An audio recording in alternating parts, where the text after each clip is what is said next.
In this video, we'll be talking about controls in regards to internal controls. So, there could be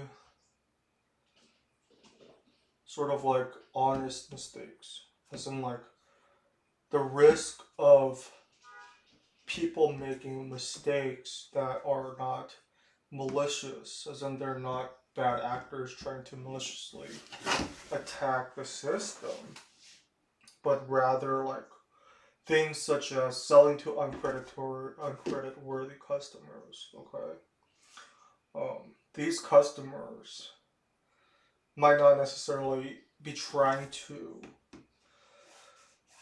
like commit some type of crime in regards to not letting them know that, oh yeah, they're not credit worthy. All right, but a mistake could be selling to them without doing necessarily checks to see about the credit worthiness. So within the AIS itself, there are there is one specific thing in regards to, well, the TPS, the transaction processing system itself, and the risks associated with the TPS, but as well as the overall scope of the IT infrastructure that has attack vectors. But that's gonna be some type of other thing. If you guys are interested in that, you guys can do I think it's called cyber security or something. I don't know, but or whatever it's called. But that's a separate issue. Okay, so what we'll be talking about is gonna be things more related to internal controls to mitigate loss, to mitigate risk of loss, to mitigate the chances of that happening. Just basic little things that you can do to be able to um, protect the assets of the company from the most simplest little things, like the things that always oh my god, why did that happen? It'd be this little thing caused this horrible, terrible thing to happen, and it could have been mitigated. It didn't have to happen if only we had these internal controls in place. And there's a lot of little things that we could talk about. For example, there is a lot of information here. Um, for example, the risk of the expenditure cycle. You'll have something simple receiving the incorrect items or quantities, or these goods came damaged. Something simple you could have done is you could insure the product if it did get received damaged. This insurance could have not prevented it from happening because damage is inevitable. Damage could happen. So rather than so you guys can see oh yeah, there's insurance you could have had on the goods. Or the risk of inaccurately recording transactions, right? Were these transactions recorded inaccurately on purpose? Was it a malicious attempt? Or was it honest mistake? Or was it an error within the system, some kind of technical problem, technical issue?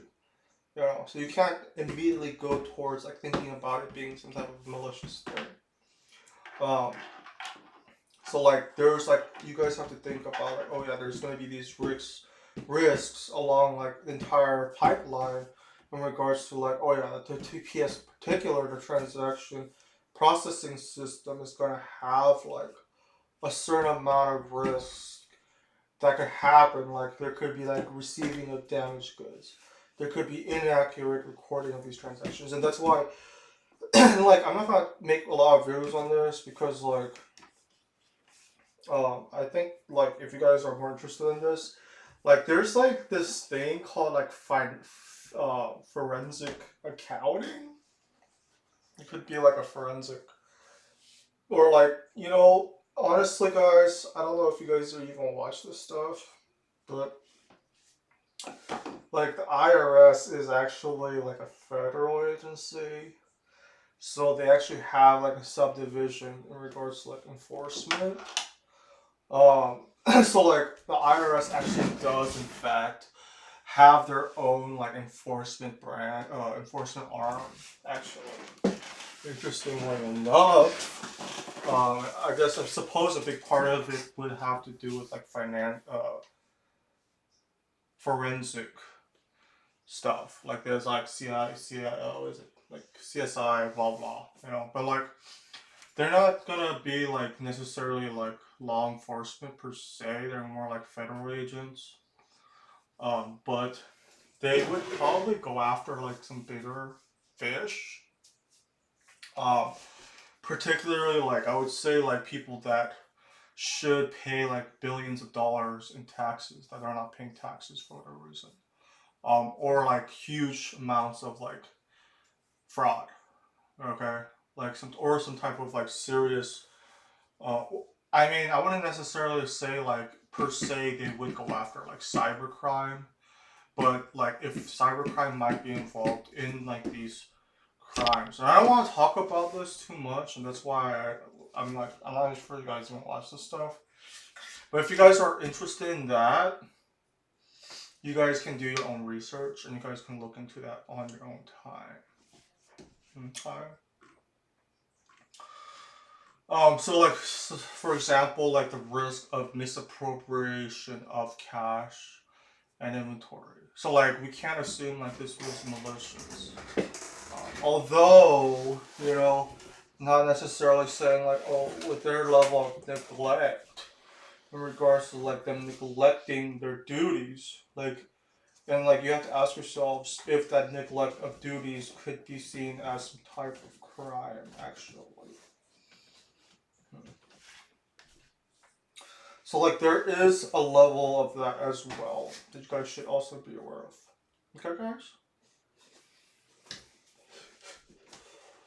So like these different risks uh, are things that they have like identified as like not necessarily like an attack vector, so to speak, like where like, oh, there's like some type of team or like some type of like, red team, blue team, like, oh yeah, there's like this blue team within like the internal controls team or some type of like they have like some type of team like a cyber defense team or like some type of team that like a forensic team made out of like um people, that have like abilities and specializations that allow them to be able to counteract this stuff in real time or build like certain types of controls that would mitigate these things from happening when it does happen in the future.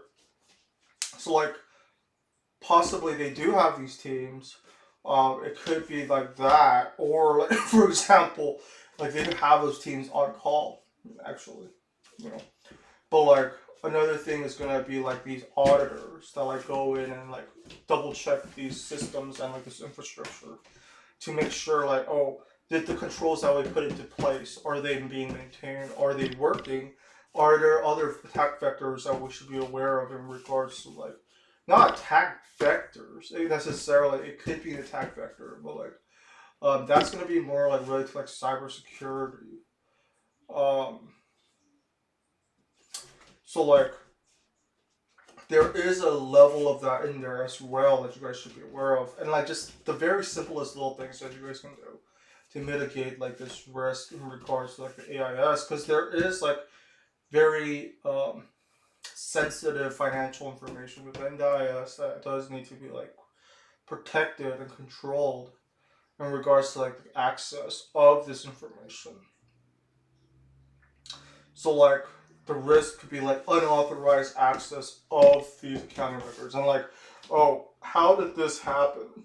How is this risk there? Was it malicious?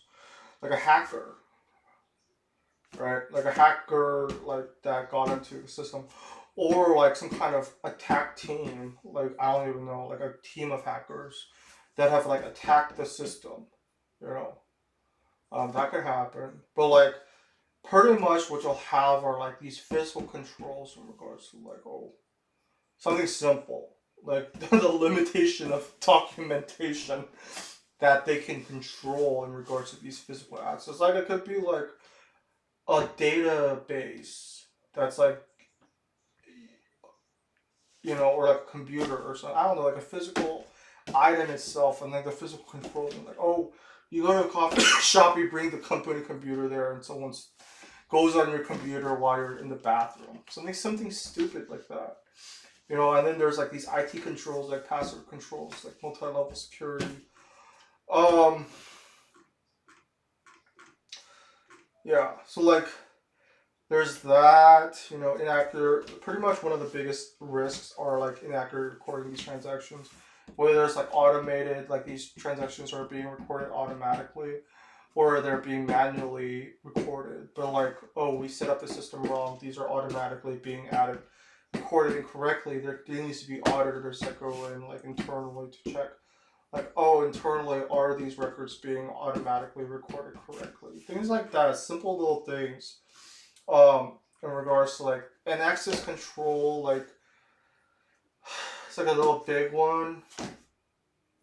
You know, like they're talking about like biometric scanners. Like little things. Like it could be like little keys and cards and stuff.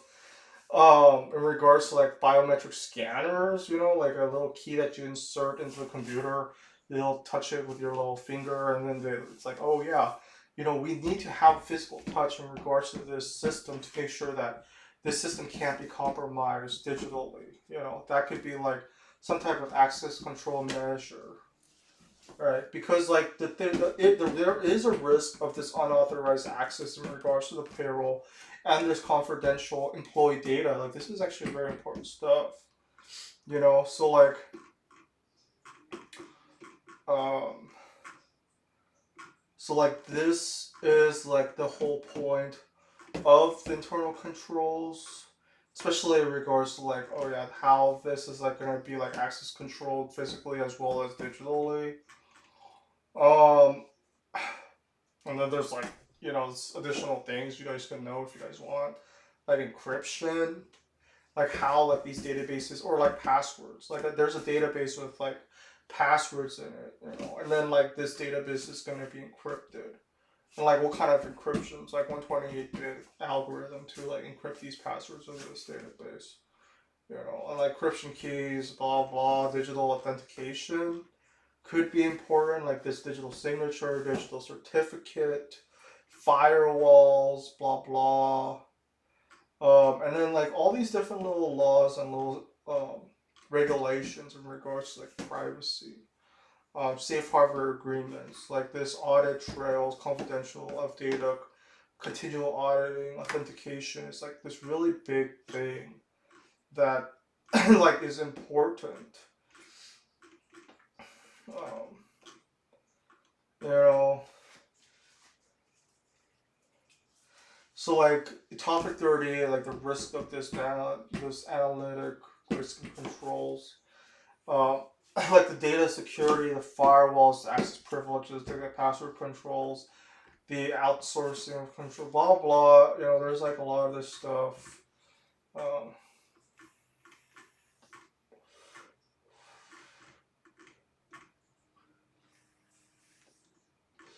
Encryption. Yeah, privacy violations. Like these things are in place. Make sure like these companies are developing these systems following like simple little things that make sure like these are secure very much.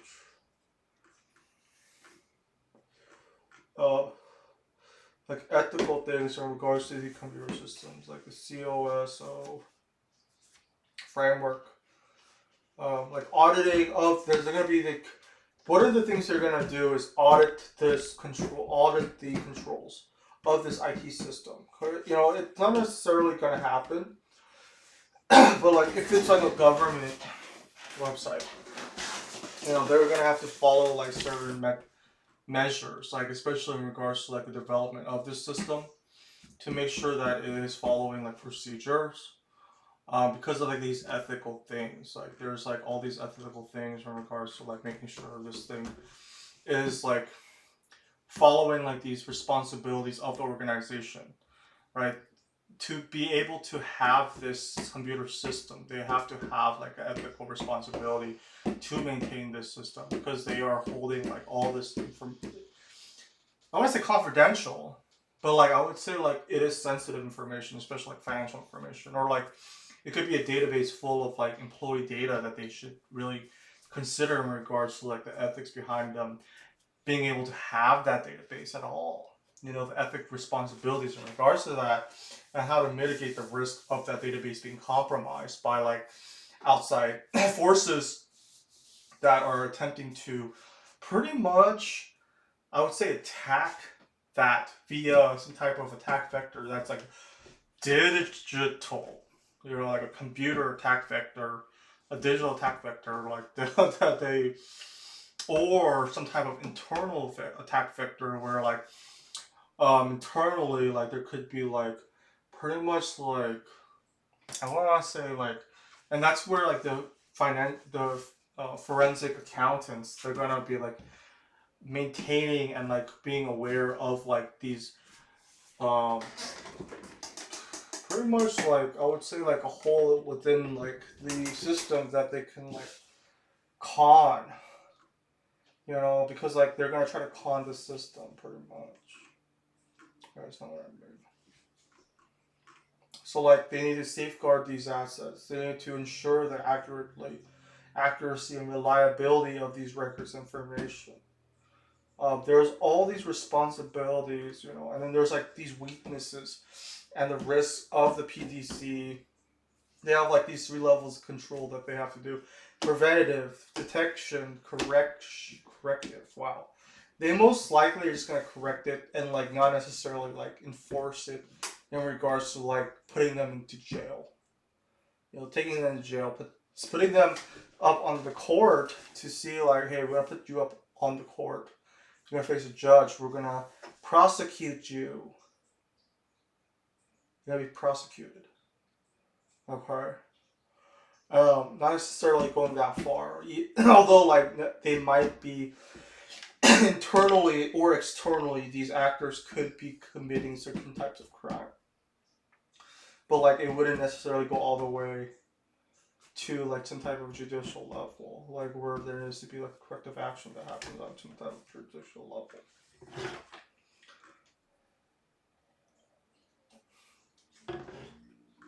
So they'll have all these different controls. They have the COS framework, COSO framework, control environment, the risk assessment, the information communications and monitoring control activities, general controls, the audit trail controls, the backup controls, the output controls, physical controls. And like the access control, like when you think of access control, you might think like, oh, it's something simple, right? Like something like access control into a building where like the database is held in like servers, stuff like that. Something simple as that. Like, and like you might be like, oh, you need like a card to get it, ID to get it. And it's like, oh, something simple like that is pretty obvious, very easy to understand.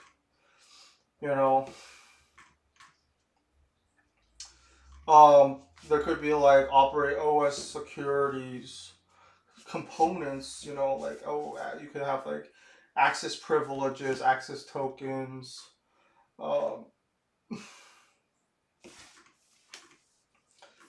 yeah. So like that's, and like I would say almost like a good quarter or half of this is in regards to the controls.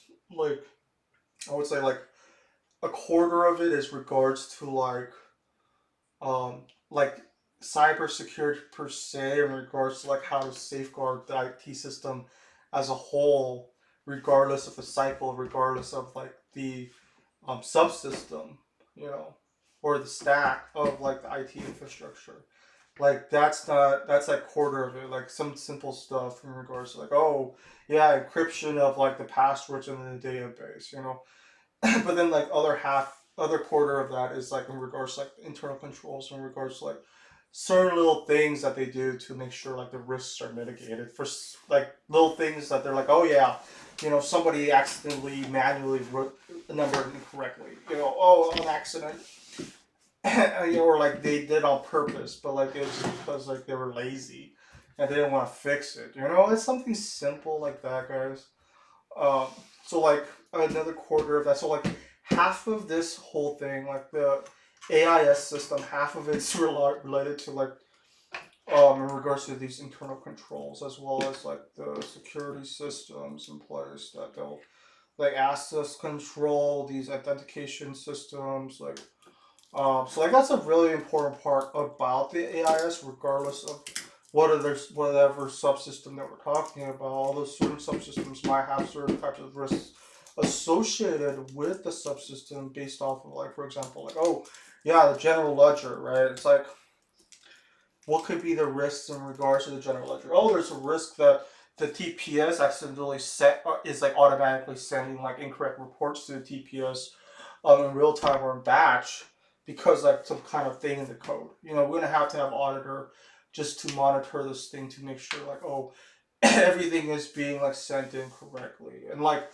or like there could be like a forensic auditor that is like monitoring certain parts of like the system itself, like transaction systems, like forensically they'll go through and they're like, oh, hey, we found this little like discrepancy, we don't understand where it is. It kind of looks like some type of inside job in regards to like, oh, based off of what it is. Like there are just so many little things, like so many different type of attack vectors, so many type of like bad actors, so many types of like security breaches, blah blah, yada yada, um, or something stupid, really. But like you guys should also think about like the ethic responsibilities that you guys have in regards to like operating this type of business infrastructure. The responsibility of having like power, so to speak, of like holding on to like sensitive information, making sure like the sensitive information doesn't get leaked, because that could lead to lawsuits. You guys understand? So like a very important part of this AIS system is going to be internal controls, as well as the ethics of the responsibilities of having like this for sensitive information, as well as like just general like things in regards to like the IT infrastructure and like the access controls, whether it's physical or digital, that make sure like this internal system doesn't get compromised. But like I'll talk a little bit more about that stuff.